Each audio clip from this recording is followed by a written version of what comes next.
Portugal, the dream retirement destination, and people are leaving. What has gone wrong?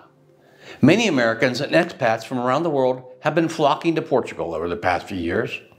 They come to build a new life, create the dream and adventure of a lifetime, but for many, it falls short.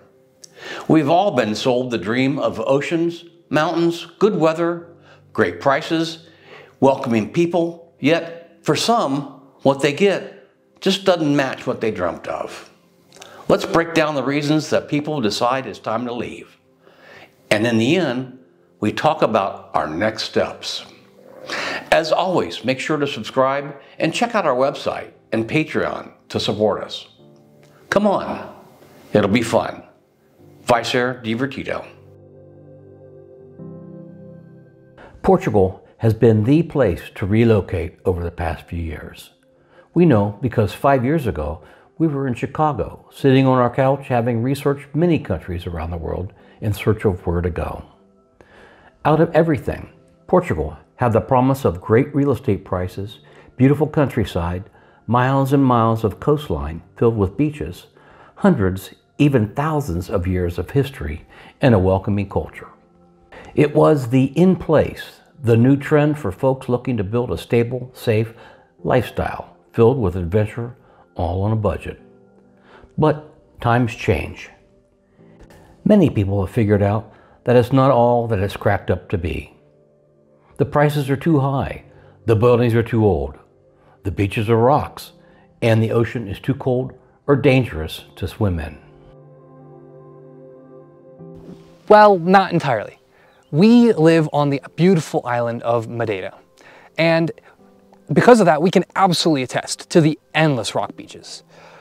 But that's not to say that Portugal doesn't have sand beaches. In the same way, we've traveled so much across Portugal that we can attest to all the old, empty buildings. But that doesn't mean that Portugal doesn't constantly have new buildings being constructed that are beautiful to move into. And today, we've come up to the top of this island that we now call our home, to look over the gorgeous views just across from one of the highest peaks on the island, Pico de Arieiro.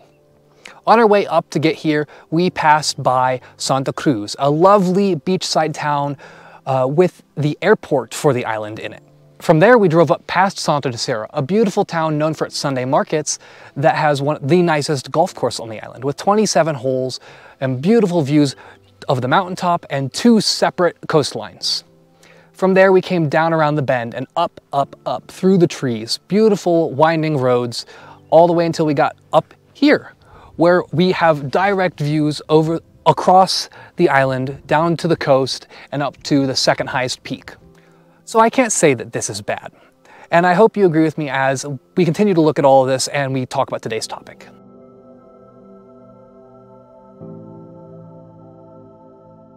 Absolutely. Many people get here and are completely disillusioned. They sold everything they owned, watched countless YouTube videos, read up on their statistics, and landed all excited to be able to finally purchase a home or to purchase the mansion of their dreams. They discover that the realities of what you get for the money are not at all like where they came from. You see, this is Europe, and many of the buildings are very old. These old properties don't have the construction standards that an American is expecting or used to.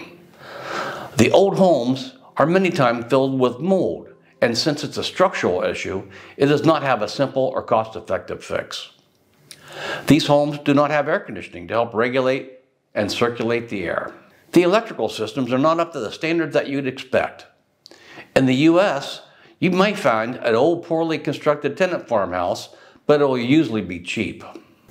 Here, even the older falling down properties cost double or triple what you think they were worth. We meet people every day that think they will just buy one because they see them everywhere when they are on their scouting trip. They will have them fixed up and all will be dandy. Somehow Americans think it is just waiting for them to show up and save them. Well, that's not the case. Many of the ruins you see are owned by multiple generations due to the laws here and can't be sold. If you find one that is, it will be priced much higher than you think it is worth, or will be sold to a local before it actually hits the market. Even when you get an old fixer-upper, you have to go through months or even years of bureaucracy in order to have the designs approved and the work done in order to live in it. The process is daunting, and for many foreigners it turns into an absolute nightmare, killing the dream before it even gets off the ground.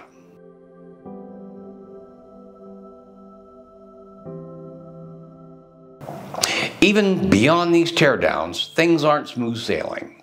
Many people find it frustrating to find a property to purchase in the area that they wanted to live because the prices are just too expensive. They will search online and find something that looks wonderful, then contact the number on the listing only to never receive a response. Or it turns out to be a scam. We know folks who have rented properties that are not owned by the people who advertise them online. So that money is gone. These kind of scams happen all the time. Finding a trustworthy person is not easy when you are here in another country. So then the immigration lawyers will say that they can help you. They can and they will, but you will pay a princely sum for the help. There absolutely are good people out there, but the whole being in a different country thing can make it hard to navigate. We have tried to make things easier for you by posting our trusted vendors on our website and recently put together our It'll Be Fun Moving Abroad program. Many people struggle to find their dream property here, or just any property in their price range, and ultimately leave, and once again stopping the dream short before it can even begin. We know you can find one. It just might not be in the area you were looking for, or come with all the amenities you were expecting to get when coming abroad. There's so much construction going on the island that ultimately people end up finding themselves in a home with construction happening next door as soon as they move in, or with an empty lot or a teardown that's within the next year or two going to be a construction lot. Take us, for example. Where we live now, it's difficult to record videos. There's so much remodeling going on in the building that trying to get a moment of quiet is rough, to say the least. This is the reality of any country that has a booming real estate market like we have here in Portugal. Everything takes forever. It's all much more difficult than you had planned. Things like shopping for a home is hard because there are no multiple listing service. Getting a new property completed always seems to run months and months longer than the builder states. And then you get to the smaller companies when doing remodels. And if you thought the big companies building the new projects didn't have it all together, the small companies take on projects and say yes. And then you discover they really can't get the project done as they said. You should know these issues run throughout the government. The process of getting a driver's license isn't simple either. The regulation changes depending on who you speak with. And of course, the government is always changing. New people being voted in and out, and changes being made midstream. We spent months with outdated residency cards because we couldn't get an appointment for the renewals. Then we moved and needed to change our post office address, but we couldn't do that because our residency cards were out of date. So once they got updated, we then had to make appointments to go get our addresses updated. And our mail was in limbo for months and months. Many find this never-ending stream of trying to keep all your records up to date too much, and they leave. Many just go back home because they already know how to get the electricity turned on, the address changed, a hold on the mail, new driver's license, etc. During all these issues, the language barrier can start to rear its head. Anytime you find yourself out in a small village, you're going to find that people speak English less and less. And that can cause problems, especially if you're thinking of moving out to, say, central Portugal. Heck, even some valleys here just on Madeira, which is a touristy island, can get to where it's hard to communicate with your neighbors. And that's saying something because here on Madeira, it is a very touristy island. So much so that you can expect almost everyone to speak English as their second, third, or even fourth language. And even on Madeira, where you're going to be able to speak English with everyone, it can make it difficult because using English all the time just results in you never learning Portuguese. So you don't really get to fit in. Because when you don't speak the locals' languages, you never properly find a way to become best friends with them. You're left feeling like an outsider, and with that you then find it difficult to learn the politics, what's going on in the country, or even just in your local town. Actually, maybe not having to keep up with the politics isn't so terrible, but nonetheless. For many people, especially those from the US, this feeling of being the outsider, this is the first time they've felt that with somewhere they lived. And that just results in them not ever getting comfortable, and they ultimately choose to leave.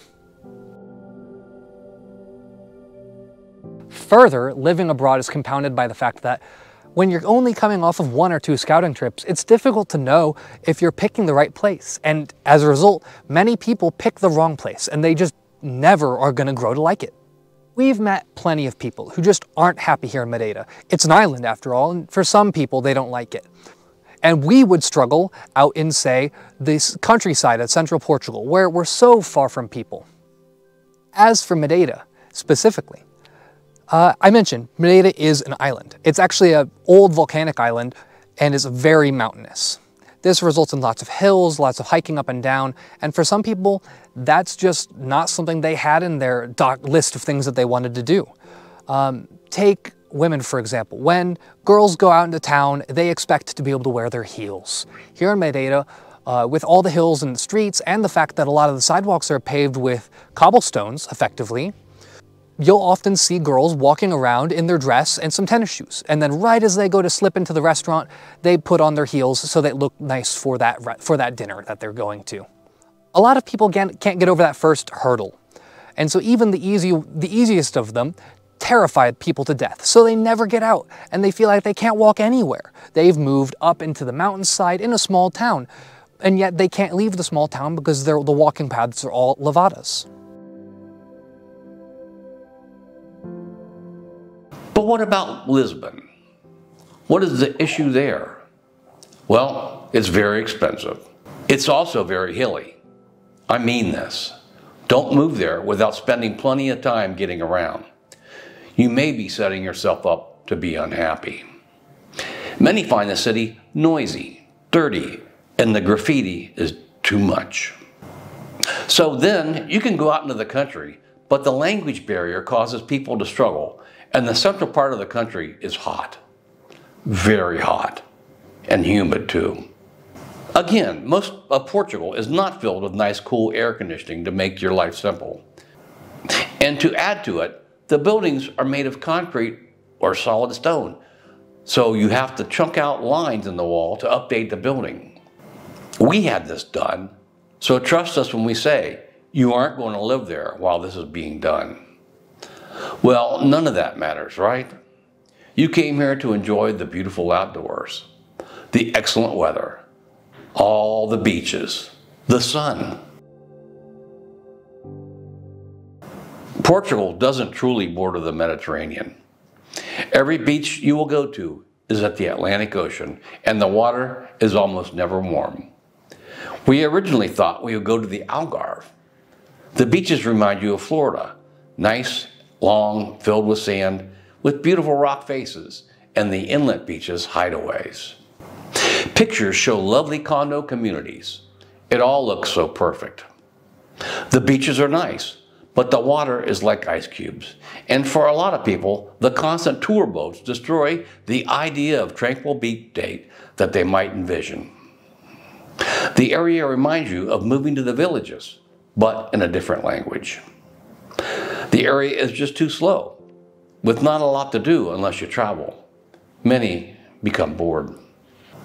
What we are getting at is that many people become truly disillusioned and leave. They go back home.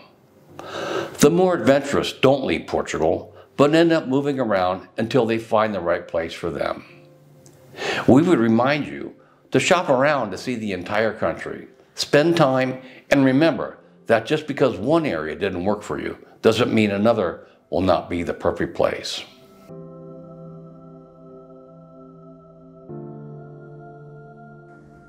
Finding a job here and building a business is not simple. Many U.S. companies are not interested because they don't want you in a different time zone or they need you in the office half the week. Companies that do hire remote workers require fluency in multiple languages. We are in an area of the world where this is the norm, unlike America, where most only know English. Building a business has also been a daunting task. It is expensive and filled with bureaucracy that's very difficult. The taxes are off the charts and make us wonder if we should continue. Working with other businesses here can be difficult because they say yes, but then back out after you've done the work. And if you think government offices can be slow and inefficient, well, you should work with a small business. It's all a learning lesson. Overall, it is not cheap to buy property. You may not be able to afford to live how you had planned or even where you had planned. The language barrier is a real thing. It affects your quality of life. The bureaucracy and slow pace of everything can be completely overwhelming. The beautiful countryside can make it hard to get around and enjoy yourself. The immensity of the beautiful countryside can make it hard to get around and enjoy yourself. This can make you feel isolated. Making friends and missing family can, for some people, just be too hard and ruin the dream. All these things cause expats to leave. They give up on the dream and decide it really wasn't for them. We are telling you all of this not so you don't move abroad, but so you will look out and truly vet the location that you're going to build your next venture in. Regarding on what we have talked about today, the secret is it doesn't just apply to Portugal. Things will be different than you had planned, and taking the time to figure out is a big part of the journey.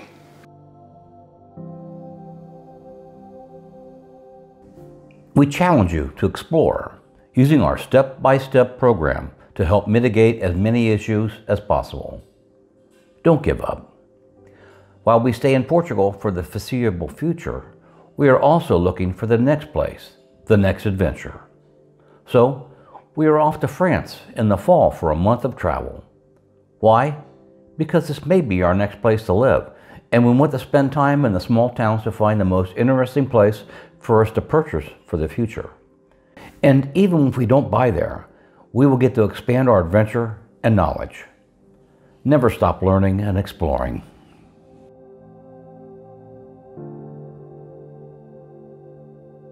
In case you didn't know, our It'll Be Fun Moving Abroad program might be perfect for you. It compiles all the info you need on expenses, expectations, life coaching, choosing a country, and more. We support our channel through our programs, Patreon, and affiliates. Links are in our video descriptions, website, and Patreon. A big thank you to all our Patreon supporters. Your financial help lets us create new content. Please like, subscribe, and hit the notification bell to help us grow. We should have done this sooner.